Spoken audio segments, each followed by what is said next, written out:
He was a bugger. He won't stop. The thing is, he's really like cute. So whenever I do beat him around, oh come on, he doesn't mean to. Yeah, he does. He's trying to go for my jugular.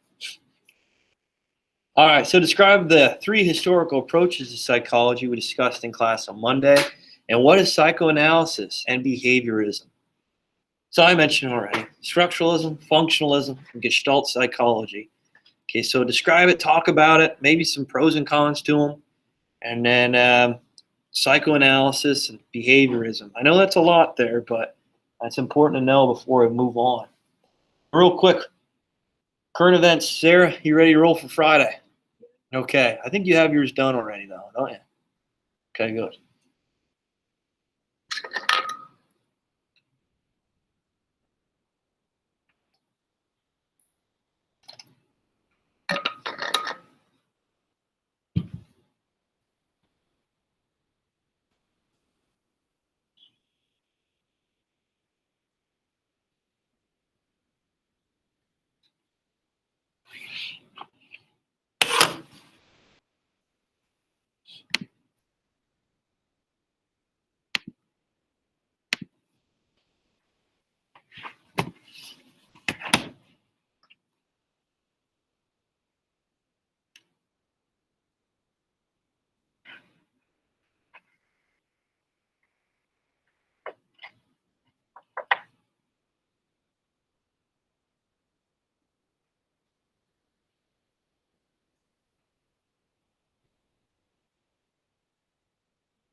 I'm going to give you like 3 or 4 minutes on this one just because it's a little longer.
All right, one more minute to finish up here. We'll move on.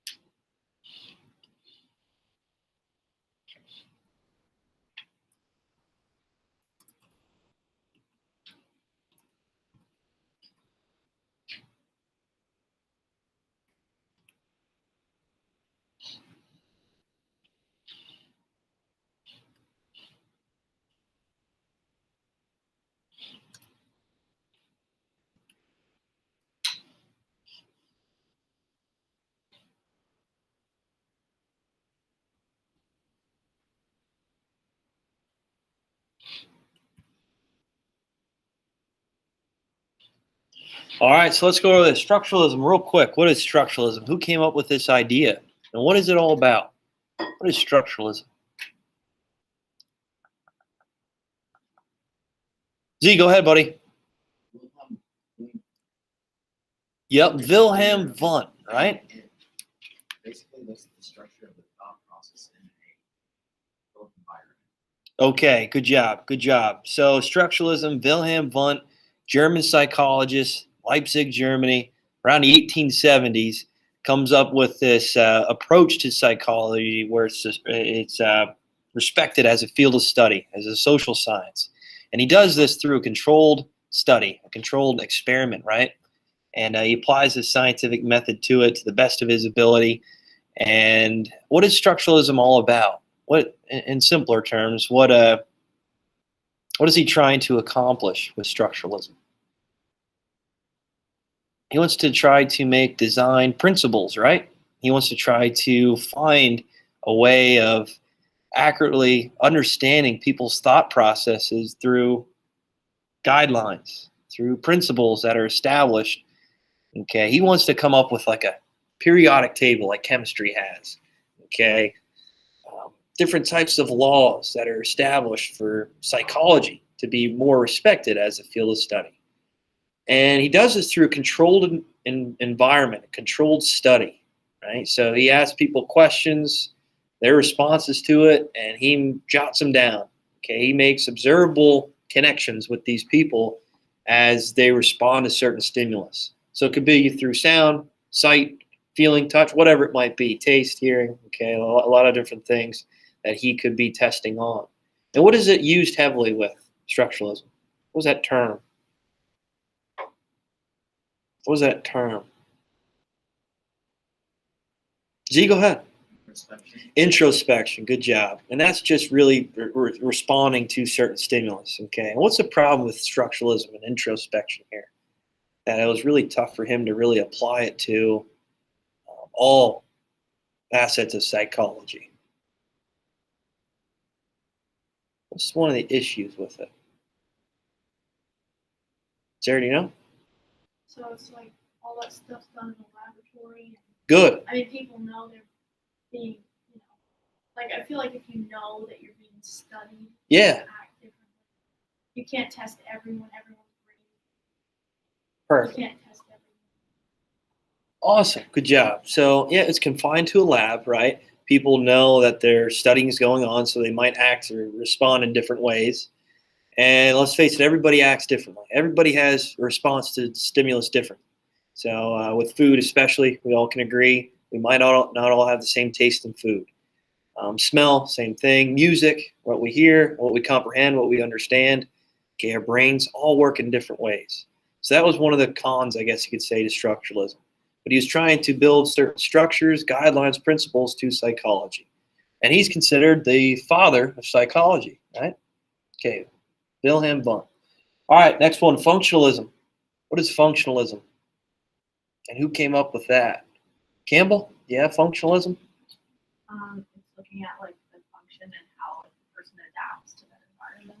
Good job. So William James' biggest critique was structuralism, who opens a study up in America, right, in the United States. Okay, so he's like the father of psychology in the U.S. And one of his biggest gripes with structuralism is that it's confined to a laboratory setting.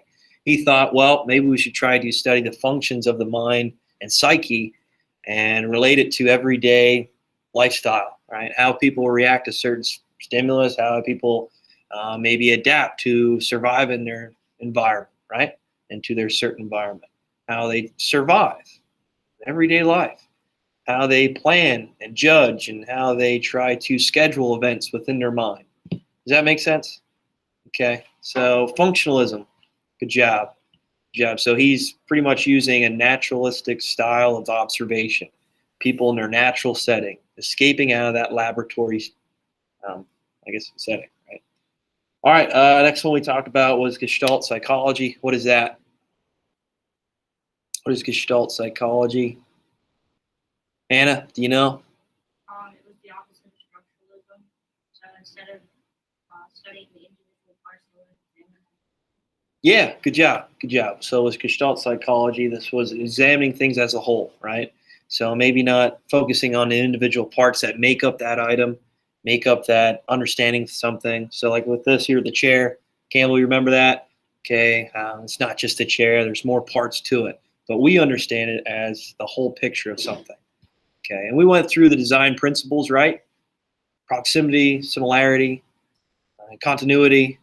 Okay, there's more to it as well, but make sure you remember that, and how people, especially all throughout the world, it's interesting that each culture, okay, might view things differently and how they group things together, and how architecture might be shaped or created depending on where they're from and what they're focused on. Does that make sense? Okay, cool. Gestalt psychology. Next thing, psychoanalysis. Okay, I'm going to bring up the slides for this just so I can describe a little bit more, and I have more to add to it as well.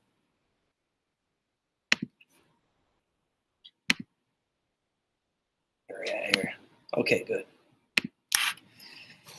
All right. So you're going to hear this man a lot, Sigmund Freud. I'm sure you heard about him before already. But Sigmund Freud is one of the main, I guess you could say, main psychologists that's really focused on with his ability of psychoanalysis, unconscious mind, and the conscious mind, and how that all kind of jives together, and preconscious mind. There's a lot of different things that he tries to throw in and make it relatable for people to understand why we act in certain ways, and how we maybe, how our personalities dependent on our unconscious mind. So Sigmund Freud especially, he talks about how we act the way we do because of our unconscious drive. Okay, our unconscious drive, our unconscious mind is something that we don't really present to people. We try to hide that away. That's our inner desires, our inner mentality, right? Our inner personality, okay? So let's face it, I'm sure with other people and other events, we might have our own thoughts of it, our own opinions about it, okay? In many cases, someone that we don't like. Okay? And we try to hide that, don't we? Yeah. Sarah, if you don't like someone, do you go out and say, speak your mind to them right away? Probably not. Probably not, right? Yeah, we try to hide it, right? We try to make sure that we keep it to ourselves. But once they walk away, no, I'm just kidding. I'm really cursing about that person inside of her mind, right? But anyway, we're going to talk about Sigmund Freud a little bit more too when we get to dreams, okay? And when we understand how this dream analysis works a little bit. I'll give you a dream journal. You can take note on your dreams, and we can talk about, discuss it, as long as it's PG, right? As long as it's not anything crazy. All right, real quick. So make sure you remember this. This is one of his biggest things that he tries to contribute to psychology. And again, can you apply a scientific method to it? It's really hard to do, right? Especially throughout the 1800s, 1900s, when he was around coming up with these ideas of the unconscious mind. But anyway, he relates it to an iceberg. Don't make fun of the iceberg I'm drawing. It's going to sink the Titanic, right? No, I'm just kidding. So the iceberg method. Okay, make sure you guys write this down and remember it. All right, the iceberg method. So Sigmund Freud comes up with this idea to try to explain his, I guess you could say, theory, his beliefs on what drives people, what motivates people, what predicts how people act the way they do, or their perspective on certain matters. Okay. Again, they're motivational factors, whatever it might be. All right, so with the iceberg, we know there's water to it, right? We know that there's water. There's a bottom part of the iceberg that's way larger. It's pretty much the majority of the iceberg is underwater, deep underwater, right? So he thought, well, this part down here, okay, with the unconscious mind is deep underwater. Again, we try to hide our unconscious drives. We try to hide our thoughts and feelings about certain things that might trigger a harsh response in some other people. And he calls this the ID. The ID, right? And the ID, plain and simple, is just your unconscious mind.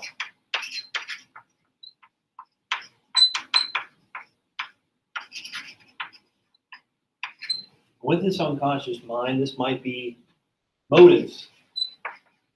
I'm just going to write it like inside the iceberg.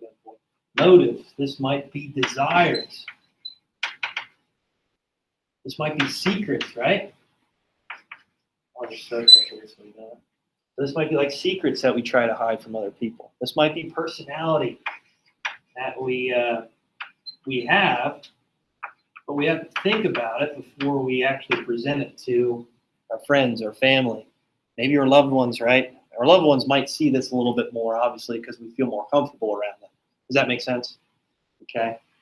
So with the ID, the unconscious mind, he likes to detail a lot about sexual pleasures too.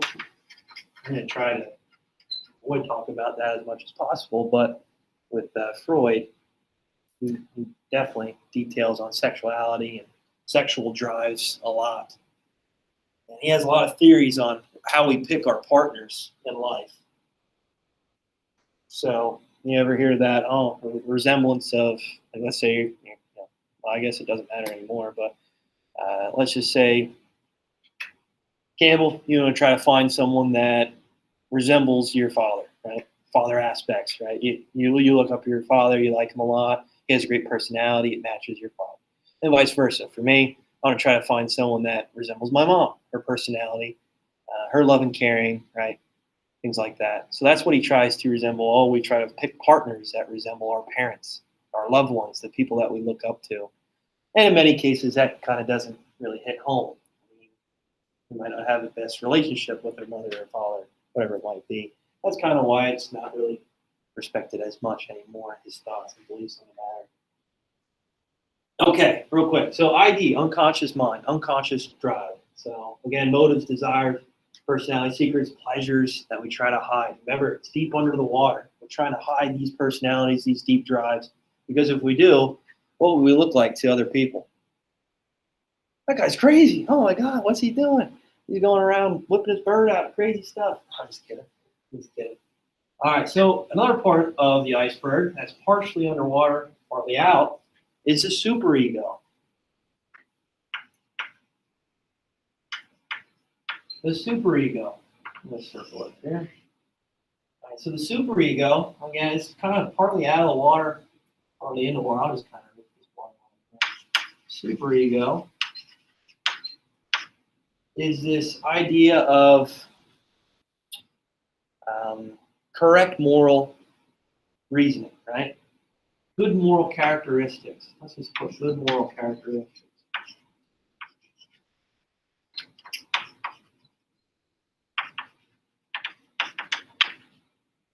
Proper etiquette.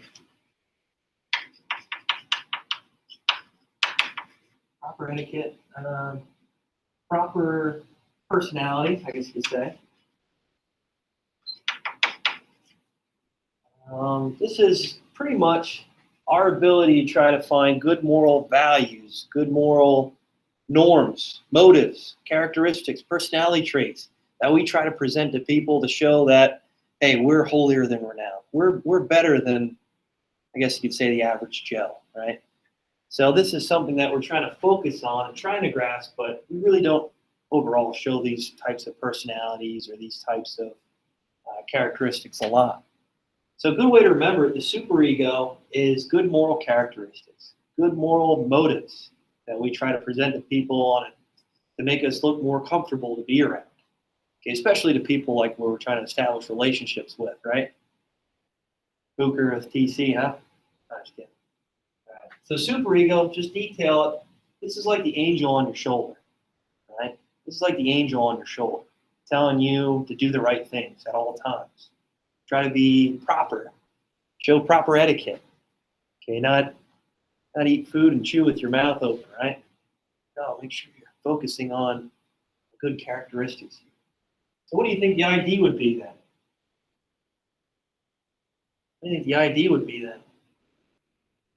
Telling you to seek pleasure, trying to hide things from other people. The devil, right? Yes. I'm just going to draw little horns over here because these are like the devil on your shoulder. And this is the angel. I'm just draw like a halo up here above the superego. Better way to resemble it. Good job. So superego, good moral characteristics. The ID, your unconscious mind.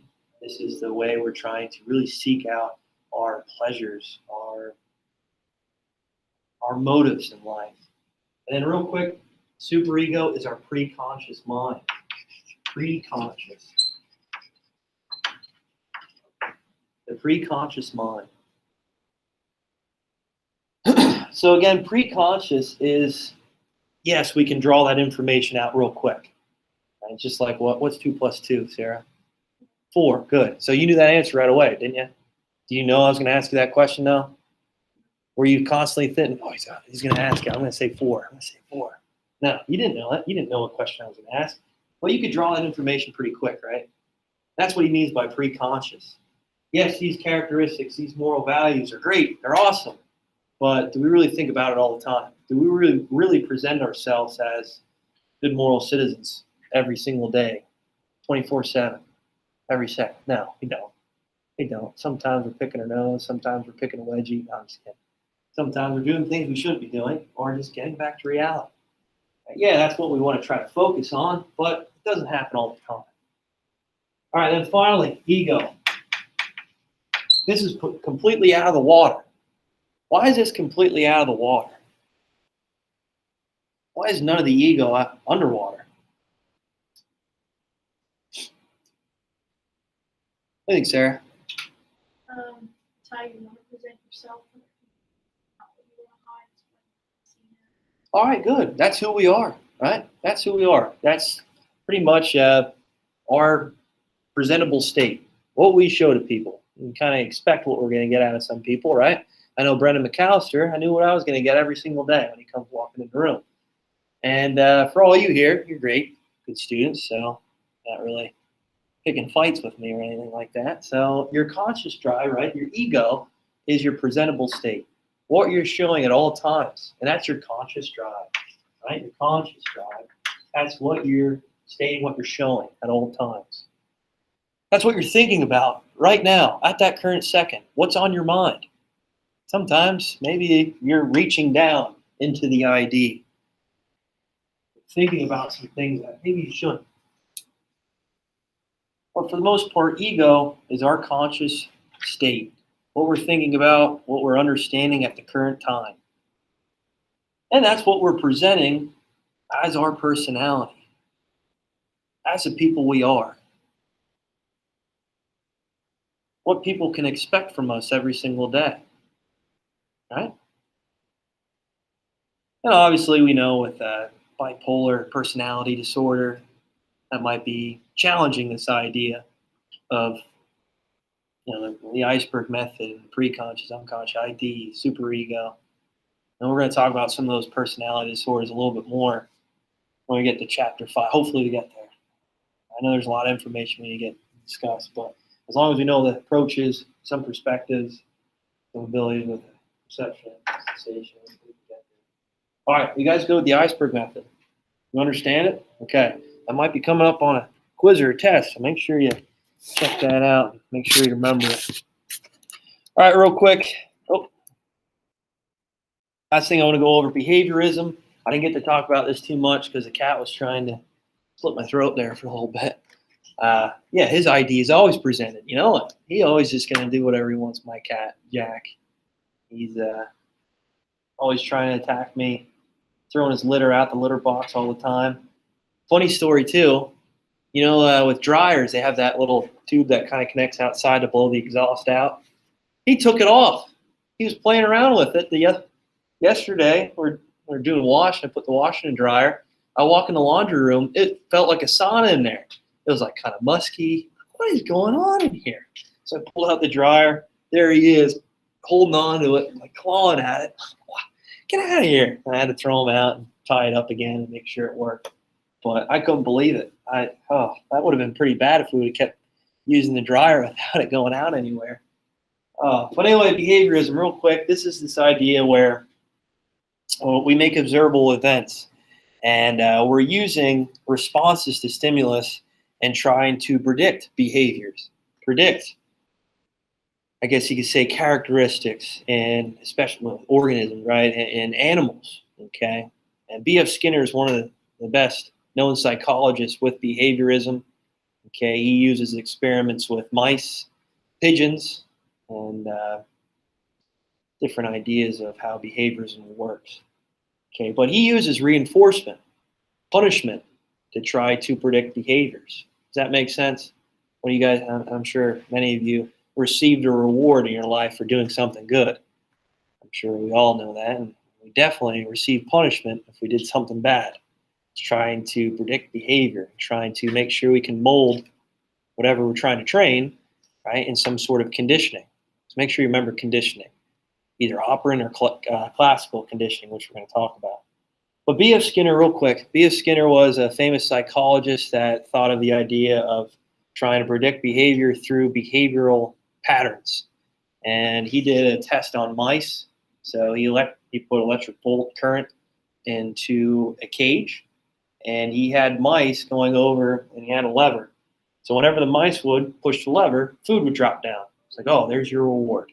Okay, good job. Stay on this side of the cage. Because if you move to the opposite side of it, if you move away from the food, you're going to get shocked, right? So whenever the mice would come over and get the food, he would let it go. Obviously, the mice like food. They're going to continue to push on that lever. But once the mouse decided to travel and wander off, okay, away from his food supply, away from his source of food, right, his energy, right, he walked across to the other side of the cage. Skinner would send an electrical jolt. And he tried to condition that animal to stay on one side of the cage where the food is located. And that was a way to try to predict behavior, using some sort of reinforcement to get what he wanted to achieve from that animal. Okay, there's many different examples that we can use in everyday life where this can be applied